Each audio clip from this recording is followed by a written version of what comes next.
Ever wondered how one of America's most loved seafood chains, a restaurant known for warm biscuits, family dinners, and weekend celebrations, suddenly found itself fighting for survival? How can a single promotion meant to bring customers closer end up costing millions and pushing a brand toward bankruptcy? This isn't a story about failure. It's a story about business evolution, the danger of comfort, and what happens when tradition clashes with changing times. This is the Red Lobster story, how a decades-old American icon faced its biggest storm yet, and what it's doing now to rebuild. It all started back in 1968 in Lakeland, Florida. A man named Bill Darden had a vision to bring fresh, high-quality seafood to everyday Americans. At that time, seafood was something people enjoyed rarely, usually near the coast. Darden wanted to change that. Red Lobster wasn't about fine dining or exclusivity. It was about family, warmth, and accessibility. And it worked. The idea exploded in popularity. Soon, General Mills acquired the brand, and with corporate muscle behind it, Red Lobster expanded rapidly across the United States. By the 1990s, it was a household name, a place where birthdays were celebrated, anniversaries were toasted, and families gathered on Sunday afternoons. Their iconic cheese biscuits became a national favorite.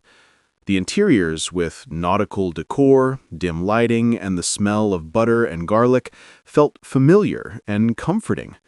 For decades, Red Lobster symbolized affordable indulgence, a middle-class version of luxury dining.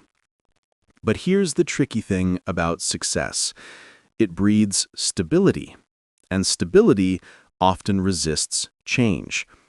As Red Lobster thrived, the world around it began to shift quietly. In the 2000s, fast casual dining exploded. Chains like Chipotle, Panera, and Five Guys were rewriting what eating out meant. People didn't want to wait 45 minutes for a meal anymore. They wanted it fast, fresh, and convenient. But Red Lobster's entire business model was built on dine-in experiences, large dining halls, servers, and full-service meals.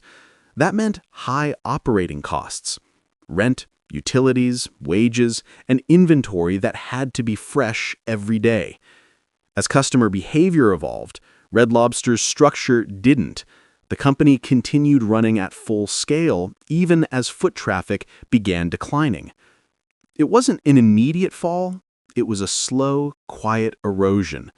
And when numbers drop slowly, it's easy to underestimate the trend until it becomes a real problem. Then came the pandemic, a storm that shook the entire restaurant industry. But here's the truth. The pandemic didn't create Red Lobster's problems. It simply exposed them. When dining rooms shut down, fast casual and delivery brands adapted quickly. Red Lobster, with its large spaces and slower service model, couldn't pivot at the same speed. High fixed costs didn't go away.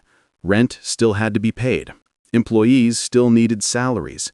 Inventory still had to be managed. Suddenly, the company's long-standing structure, once its biggest strength, became its biggest burden. The question became painfully clear. How long can a business survive when its cost structure doesn't match customer behavior?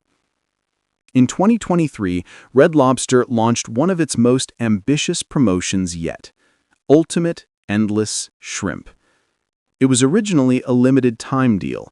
Pay around $20 and enjoy unlimited shrimp in different flavors. It was meant to attract attention, and it worked. Social media lit up with posts, TikTok creators made videos about beating the shrimp deal. Customers lined up. For a moment, it felt like the Red Lobster of old, busy, buzzing, full of life. But excitement doesn't always equal profit. Many guests were eating multiple rounds, far exceeding the cost Red Lobster could sustain at that price point. The math didn't add up. Still, in an effort to sustain the momentum, the company decided to make the promotion permanent. And that decision, while bold, created a serious financial strain.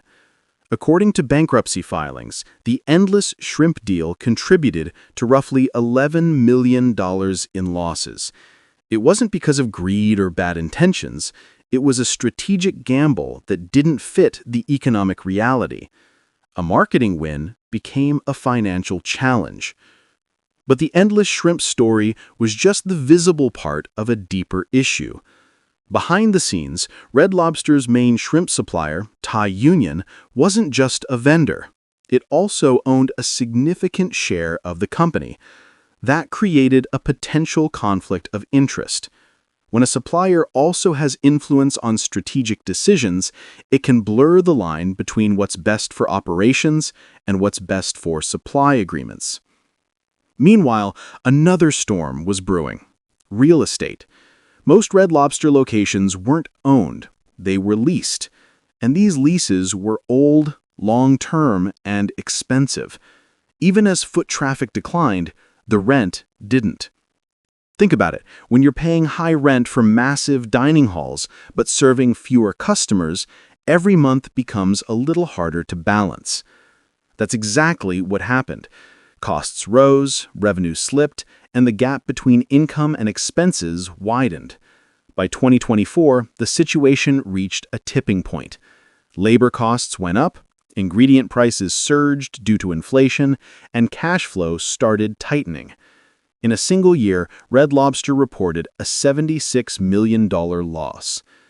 In May 2024, Red Lobster filed for Chapter 11 bankruptcy, a move not of defeat, but of restructuring. The goal wasn't to shut down, but to reset. After the filing, Fortress Investment Group stepped in and took control. A new CEO, Damola Ademolekin, known for his turnaround experience, began steering the ship. Dozens of underperforming locations were closed to cut costs. The company simplified its menu, focused on operational efficiency, and modernized its digital presence. The endless shrimp deal was removed and replaced with smarter, limited offers designed for sustainability.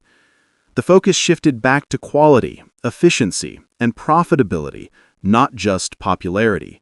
And slowly the company began finding its rhythm again. So what's the takeaway from all this? Red Lobster didn't fail because people stopped loving seafood. It struggled because the world around it changed faster than it adapted. It's a reminder for every business, whether small or global, that success isn't about holding on to what worked yesterday. It's about having the courage to evolve when tomorrow looks different. And here's the inspiring part. Red Lobster is still standing. It's rebuilding, learning, and fighting to stay relevant in a new era of dining. Its story isn't one of collapse, it's one of renewal. Because even the strongest brands can stumble, but the ones that rise again are those that refuse to stay the same.